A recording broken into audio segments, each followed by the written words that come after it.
अभिवादन स्वीकार करिए। मैं हूं धर्मेंद्र पांडे और हम लोग एक बार फिर से खेती किसानी की बात लेकर आपके बीच में फिर आए हुए हैं।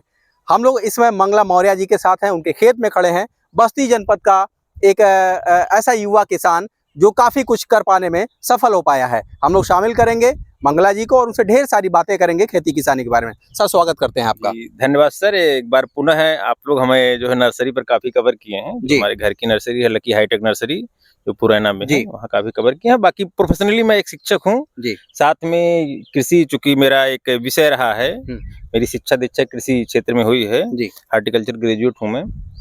थोड़ा सा लगाव रहता है। बाकी जैसे घर पे जो खेती होती है उसमें थोड़ा सा अगर किसानी कोई बहुत कठिन काम नहीं है। कुछ अगर अच्छे से किया जाए, थोड़ा सा टेक्निकल गाइडेंस अगर मिल जाए तो किसान खुद ही एक वैज्ञानिक बन जाता है। अगर कुछ किसान को आप ऐसे पाएंगे, हम ही लोग का जो छूटा रहता है तो ज्यादा दिन पे नहीं कर ध्यान रहता था, तो बाकी वो एक एक अच्छी आपका वैरायटी के बारे में बताएंगे। एक अच्छा आपको जो टेक्निकल कैसे क्या किया जाए, आपका कल्चरल प्रैक्टिस अच्छा बताएंगे कि ऐसा करते हैं डॉक्टर साहब तो हमारा बहुत अच्छा हो जाता है। तो एक किसान अपने आप में एक वैज्ञानिक है। बफरते कुछ चीजें होती है, जैसे जानकारी का अभाव होता है, कुछ उनका जो प्रॉपर केयर का जो आपका पेस्टिसाइड कह सकते हैं या जो भी दवाएं हैं, केमिकल हैं या फिर ऑर्गेनिक हैं, उनको नहीं जानकारी हो पाती है। उसी के जहाँ जानकारी की उपलब्धता है वहाँ हम देखते हैं किसान एक अच्छा वैज्ञानिक है। तो जैसे आप तो बात कर लेते हैं आज केले के बारे में। केले की फसल आपकी तैयार हो रही है। और कहाँ से शुरू करेंगे, क्या बताएंगे इसके बारे में? जैसे केले का ये एक ट्रेडिशनल सिस्टम से हटके अगर आप कहेंगे, एक अपने यहाँ जब कैश क्रॉप की बात आती है कि नकदी फसल में, नकदी फसल के बाद जब हम लोग आते हैं किसी व्यावसायिक रूप से किसी एक कृषि में जुड़ना चाहते हैं, तो केला पपीता एक अच्छा विकल्प है। तो केला अपने यहाँ चूंकि मिट्टी आपकी अच्छी है और आपका यहाँ बहुत अच्छा स्कोप है केले का। ज्यादा चाहिए होती है इसको? मिट्टी लगभग सभी मिट्टियों में हो जाता है, लेकिन जो थोड़ा सा आपका दोमट लिए हुए होता है और पानी बहुत ज्यादा ना लगे, पानी की जरूरत ना, वाटर लॉगिंग ना रहे, बाकी पानी की उपलब्ध इसको बहुत ज्यादा जरूरत होती है। ये वाटर लविंग प्लांट है जो ज्यादा पानी लेता है, और ये फर्टिलाइजर लविंग भी है, ज्यादा हाइब्रिड डोज में इसको फर्टिलाइजर चाहिए। तो ये है। चलिए, तो अपनी मिट्टी की बात होगी। कंडीशन अच्छा है अपने यहाँ का, आसानी से हो जाता है, लेकिन अपने यहाँ कंडीशन एक एडिक्वेट मतलब एक निश्चित समय के लिए अच्छा है। अगर इसका रोपाई जो ट्रांसप्लांटिंग होता है, रोपाई ने ट्रांसप्लांटिंग अगर इसका जुलाई से लेके अगस्त सितंबर तक हो गया, तभी ये जो है अच्छा आपका लास्ट में आपको जो है उत्पादन देगा। नहीं तो आपका पूरा उत्पादन डिस्टर्ब हो जाएगा। इसमें सबसे बड़ी समस्या आती है जो हमारा 3 महीने ठंडी का होता है। 3 महीने ठंडी में अगर उस बीच आपका ज्यादा बड़ा हो गया है पौधा, अगर उस टाइम अगर ठंडी का प्रकोप हुआ तो पूरा सूखा पूरी फील्ड सूख जाएगा। ऐसा पाला लगता है कि मतलब सब बर्बाद हो जाता है। उसी तरीके से अगर इसी टाइम अगर अभी फ्लावरिंग हो रहा है, आपके नवंबर के महीने अगर फ्लावरिंग हो गया, उस टाइम भी अगर ऐसा फ्रूटिंग के समय अगर पाला लग गया तो पूरी की पूरी फसल आपकी बर्बाद हो जाएगी। पूरा मतलब लगा हुआ फसल बर्बाद हो जाएगा। और आपका इसी में अगर मान लीजिए फ्लावरिंग आ रहा है, फ्लावरिंग बीच में ही अटक जाता, नहीं निकल पाता, मतलब कई तरीके की समस्याएं आती है। तो इसलिए अगर इसका जो अगर बेस्ट समय अगर आप कहेंगे ओवरऑल, तो ये आपका 15 जुलाई से लेके आपका सितंबर फर्स्ट वीक तक अपना करिए, तो अपने यहाँ के तापमान के लिए बहुत अच्छा रहता है, अनुकूल होता है। जी। तो ये अगर जैसे जिसको इस चीज की खेती करनी है, जो केला के व्यवसाय से जुड़ना चाहता है, तो थोड़ा सा, बहुत ज्यादा नहीं, थोड़ा सा, चाहे आप विभाग से प्रशिक्षण ले लें या फिर आप हमारी नर्सरी पे जाके भी संपर्क करके ले सकते हैं। जानकारी वहाँ मिल जाएगी। जी, जानकारी मिल जाएगी। और पौधे चूंकि हमारी नर्सरी से, चूंकि हमारे जिले में अगर किसी को चाहिए, अगर किसी से बातचीत हो रही है, कोई मंगा के कर रहे हैं, तो कोई बात नहीं। अगर हमारी नर्सरी से आप अगर संपर्क करके लेना चाहते हैं तो इजिली मिल जाएगा। पौधे उपलब्ध हैं? जी, पौधे उपलब्ध है। जो हमारी नर्सरीज हैं, जो नर्सरी हमारे यहाँ है, वहाँ जो है कई 2-3 लोगों से है संपर्क। तो इसी बीच में आप अपना मोबाइल नंबर भी हमारे दर्शकों को बता दें। अच्छा, होता क्या है, पूरा वीडियो लोग देखते नहीं है, लास्ट में मोबाइल नंबर हम पूछते हैं, तो वो मामला फंस जाता है। और कमेंट सेक्शन में तमाम ऐसी क्वेरीज आती हैं, सर किसान का मोबाइल नंबर उपलब्ध कराइए। आपकी वीडियो पे से रहता है, फिर भी मोबाइल नंबर आप जो हमारी नर्सरी का है, अनूप मौर्य जी चलाते हैं, 79 85 40 53 54। जी, एक बार फिर से आप दोहरा दें। 79 85 40 53 54 ये नर्सरी का नंबर है। आप वहां से जो है जानकारी पा जाएंगे और आपका पौधे को लेके रेट की कोई समस्या नहीं होगी। आप जिस रेट में आप कहीं दूसरी जगह लखनऊ या और जिलों से मंगाएंगे उससे आपको अच्छे रेट में आपको वहाँ मिल जाएगा और गुणवत्ता युक्त पौधे मिलेंगे। पौधे की गारंटी रहेगी, किसी तरह की कोई मिक्सचर आपको नहीं मिलेगा। तो अब मंगला जी आपसे हम समझेंगे कि ये जो केले की वैरायटी है, अभी केले की पौध जो है बहुत बड़ी तो नहीं हुई है लेकिन बड़ी हेल्दी दिख रही है हमको, काफी स्वस्थ पौधे दिख रहे हैं। कौन सी ये वैरायटी है हमारे दर्शकों को आप बताएंगे। जैसे अपने यहाँ अगर केले की वैरायटी की बात करेंगे, जो टिश्यू कल्चर पौधे आते हैं वो G9 आता है, उसी में कुछ क्लोन अलग हैं।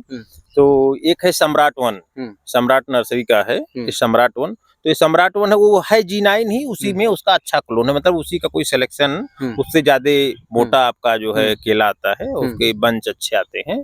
जो टोटल आपके पूरे फल का जो वजन होता है कंपैरेटिवली जो अच्छा होता है कि 40 से 50 किलो के आसपास जो आ जाता है उनका, जैसा मतलब वो बताते हैं। क्योंकि अभी हमारे यहाँ के लिए पहली बार है, तो आप इसका सितंबर अक्टूबर तक अगली साल इसका जो है रिजल्ट पता चल जाएगा सामने। बाकी पौधे अच्छे हैं। ये हमारा सम्राट 1 G9 ही मान के चलिए, G9 ही है। G9 में बताएं अच्छा क्लोन इसका थोड़ा अलग, अपना थोड़ा सा वैरायटी का अलग नाम दिए हैं। अब इसमें हम एक चीज और जोड़ना चाहेंगे कि यहाँ पे बड़ा ही खूबसूरत सा एक माहौल आपने बना दिया है। गेंदे के फूल यहाँ पे चारों तरफ दिख रहे हैं, हमें दिख रहे हैं। तो क्या कंसेप्ट रहा है इसका, और केले की जो बागवानी आप लगा रहे हैं इसके बीच में गेंदे के फूल लगे हैं और उधर भी कुछ चीजें आपने बो रखी हैं, तो इसका कंसेप्ट क्या है ये भी थोड़ा हमारे किसान भाइयों को आप बताएं। जैसे हम किसी चीज की खेती करते हैं उसमें कीट नियंत्रण बहुत महत्वपूर्ण हो जाता है। तो आप देख रहे होंगे तो कि आपका जब केले का जो फूल होता है वो कई तरीकों के कीट को आकर्षित करता है। तो कुछ हमारे लिए जो है हानिकारक कीट भी रहते हैं जो पौधों को नुकसान करते हैं, लेकिन जो फूल हो जाता है तो वहां चले जाते हैं। कंसेप्ट हमारा यही था, लेकिन बीच में जगह खाली थी, जिससे आपका केले में 4 से 6 महीने तक की जब फसल हो जाती है तब तक आप इसमें कोई सहफसली कर सकते हैं, इंटरक्रॉपिंग कर सकते हैं। तो ये हुआ कि बीच में जगह खाली है, हमें इसकी निराई गुड़ाई सब चीज करना है। तो 4 महीने तक ये हुआ कि आपका ये गेंदे की प्रजाति का, तो हम लोग उसमें 2 प्रजाति लगाए हैं। एक है आपका पूसा नारंगी, ये वाला जो आप देख पा रहे हैं ये पूसा नारंगी है जी, और एक अभी येलो कलर लिए हुई है वो पूसा बसंती है जी। पीछे उस साइड है, येलो कलर का है, अभी हम फिर आपको दिखा देंगे येलो कलर का। तो वो पूसा बसंती है। तो इसमें बहुत ज्यादा केयर की जरूरत नहीं होती है, खाद भी इसमें कम ही लगता है। तो फूलों का मौसम जैसे सदाबहार रहता है तो मार्केट भी इसकी सदाबहार ही होती है जी। गेंदा का आप देखते हैं जैसे फ्लावर में जहाँ भी फूल माला की जरूरत होती है तो गेंदा ही एक ऐसा तो वही रहता है हमारे। अगर आप माला बनाने का कोई भी फूल का अगर माला देखेंगे तो नॉर्मली हम लोग यही पाते हैं गेंदे का। तो गेंदे की डिमांड साल भर बनी रहती है। तो ये होता लगाने के 2 महीने तक ये अच्छा फल देता है। लगाने के बाद लगाने के 1.5-2 महीने बाद फूल देना शुरू करता है। उसके 2 महीने तक कंटिन्यू आपको फूल देता रहता है। तो मतलब एक अच्छा व्यवसाय इसको भी माना जा सकता है। जी, अगर फसली खेती अगर फसली के साथ चल रहे हैं तो भी एक अच्छा आपका जो कुछ जो हमारा इसमें जो लागत आ रही है कुछ कहीं ना कहीं इससे हमारी कुछ भरपाई हो जाएगी। बहुत ज्यादा नहीं कह सकते पूरी भरपाई हो जाएगी, अगर अच्छी क्रॉप हो जाए भरपाई पूरी भी हो सकती है, लेकिन यह है कि आपका काफी भरपाई जो लागत का इससे हो जाएगा। बाकी जो इसमें हमारा इसका जो प्रोडक्शन होगा ये पूरा मुनाफा हो जाएगा। तो जैसे कि हम लोग देख पा रहे हैं कि ये गेंदे के फूल हैं और फूलों पे ढेर सारी मधुमक्खियां भी मंडरा रही हैं। तो क्या ऐसा लगता है या ऐसा माना जाए कि अगर हम मधुमक्खी पालन भी कर सकते हैं इसमें? जी, बिल्कुल मधुमक्खी पालन किया जा सकता है। और केवल मधुमक्खी पालन ये यही नहीं, इसके बहुत सारे फायदे। एक तो आपको कीट को आकर्षित कर लेगा, जो हमारी मुख्य फसल है उसको दूर रखेगा। निमेटोड लगते हैं, सूत्रकृमि होते हैं जो हमारी आंखों से एक कीट और बीमारियों के बीच की कड़ी कह सकते हैं। बीमारी भी एक तरीके से होता है, कीट ही रहता है। तो वो भी इसको लगाने से वो भी जो है मुख्य फसल को जो है नुकसान नहीं करते हैं, प्रभावित नहीं करते हैं। और इसमें जो आपका ये कीटों का जैसे मान लीजिए मक्खी आ रही है, मधुमक्खी आ रही है, तितलियां आ रही हैं, ये लोग जो और बाकी फसल हैं आपके मान लीजिए पपीता है, सरसों, ये सब में आपका परागण का कार्य करते हैं। तो अगर ये यहाँ रहेंगी तो आपका परागण जो और फसलों में परागण क्रिया अगर तेज होगी तो जाहिर सी बात है उत्पादन में काफी अच्छा खासा वृद्धि होता है। केले की जो पौध है यहाँ पे हम लोग देख रहे हैं काफी कतारबद्ध तरीके से यहाँ पे लगी हुई है। तो क्या लंबाई रही होगी एक से दूसरे के बीच में? इसका अपना अलग अलग है कि वैरायटी के हिसाब से अपना इसका डिस्टेंस अलग अलग किया जाता है। कोई 2 मीटर में होता है, 2.5 metre by 2.5 metre, 2 metre by 2 metre. हम इसको 1.5 बाई 1.5 में रखे हैं, चूंकि एक बौनी प्रजाति में आता है। बौनी या मीडियम ही कह सकते हैं, जैसे जो हरी छाल कहते हैं उससे थोड़ा सा बड़ा ही होता है हल्का सा। तो ये एक मीडियम में आता है।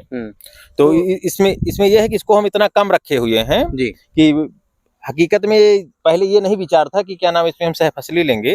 तो लेकिन आगे से इसको थोड़ा सा और बढ़ाएंगे, थोड़ा सा बढ़ाने से रहेगा बीच में जो टिलर से घास वास का मैनेजमेंट जो हो थोड़ा इजी रहता है, इजी हो जाएगा। तो इसके साथ साथ जो है आपने उधर केले के साथ कुछ बुआई कर रखी है। जी उधर हम लोग उस खेत में भी अभी चलेंगे। आधे क्षेत्र में अगर आप चलेंगे तो उधर हमारा जो है पोटैटो लगा हुआ है। ठीक है, तो हम लोग एक लाइन हमारा जो है इसके साथ बीच में दो केले के बीच में एक लाइन हम पोटैटो की खेती किए हुए हैं जी। तो उससे थोड़ा सा उधर भी चलते हैं। और इससे ये है कि जैसे चूंकि एक तरीके से हमारा ये प्रैक्टिकल भी चल रहा है, हमारे नर्सरी में जो पौधे आते हैं उनका प्रैक्टिकल चलता रहता है, कुछ ना कुछ हम लोग करवाते रहते हैं वहाँ पे, जो हमें अपने मेन प्रोफेशन जैसा मैं बता दिया कि टीचिंग पेशे से आप शिक्षक हैं। जी तो उसके बाद जो समय मिलता है वो हम खेती बागवानी में हमारा इंटरेस्ट है, हॉबी है, तो थोड़ा सा ये बाकी ऐसा नहीं है कि हम अपना शिक्षक में जो हमारा जो योगदान देना है अपना पूरा देते हैं, उस समय में हमारा कोई हमारे ठीक पीछे देख पा रहे होंगे किसान भाई आप लोग कि यहाँ पे मेड़बंदी की गई और उन्हीं मेड़ों पे आलू की बुआई की गई है जी। तो इसके पीछे का कंसेप्ट यही है, फसली खेती ये भी है। क्या लगता है कि मतलब ये आलू का जो पौधा है ये केले को प्रभावित नहीं करेगा किसी भी तरीके? बिल्कुल, ये आपका किसी भी तरीके से हमारा केले की फसल को नहीं प्रभावित करेगा। हाँ ये है कि हमारा केले का पौधा चूंकि पत्ती थोड़ी चौड़ी हो रही है, थोड़ा आपका सनलाइट कम जाएगा तो इसका प्रोडक्शन उतना नहीं होगा पोटैटो का जितना होना चाहिए। जी लेकिन फिर भी चूंकि एक ही लाइन हम लगाए हुए हैं तो बहुत ज्यादा असर नहीं पड़ना चाहिए, लेकिन मेरी समझ से थोड़ा सा जो है आपका असर रहेगा इसके उत्पादन पे। अगर नॉर्मली होता तो ज्यादा उत्पादन देता। दो अहम सवाल और हमारे पास रह गए हैं। सबसे जो पहला सवाल है मेरा वो ये होगा कि 1 एकड़ की बात करें तो लगभग कितनी लागत आ जाएगी केले की खेती के लिए? अब जैसे अलग अलग तरीके का जो कैलेंडर बना हुआ सबका, पौधे कितने में किसको मिल रहे हैं, प्लस उसका आपका 3 तरीके खर्च इसमें आते हैं। एक आपका पौधे का सबसे बड़ा खर्च, सबसे बड़ा आपका फर्टिलाइजर का है। बताया जैसे कि मतलब फर्टिलाइजर लविंग प्लांट बहुत ज्यादा फर्टिलाइजर इसको चाहिए।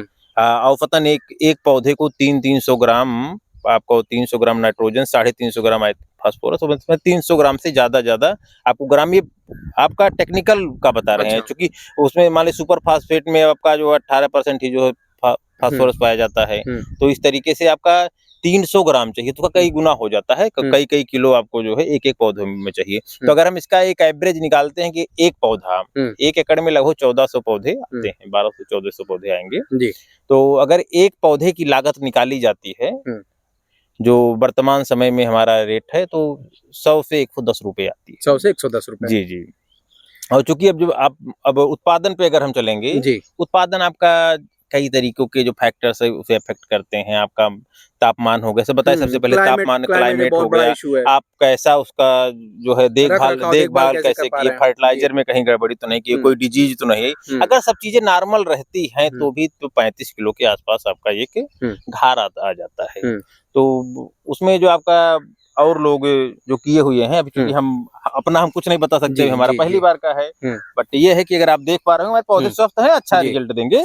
तो उसमें 1:4 का रेशियो आता है कि अगर आप 1 रुपया लगा रहे हैं तो आपको 4 रुपये मिलेंगे, जिसमें आपका जो कास्ट बेनिफिट रेशियो इतना रहेगा, जो टोटल बेनिफिट आपका होगा वो आपका 1:4 का रहेगा, तो आपका 3 रुपए का। तो चलते चलते हम लोग जो है एक आखिरी सवाल और ले लेते हैं।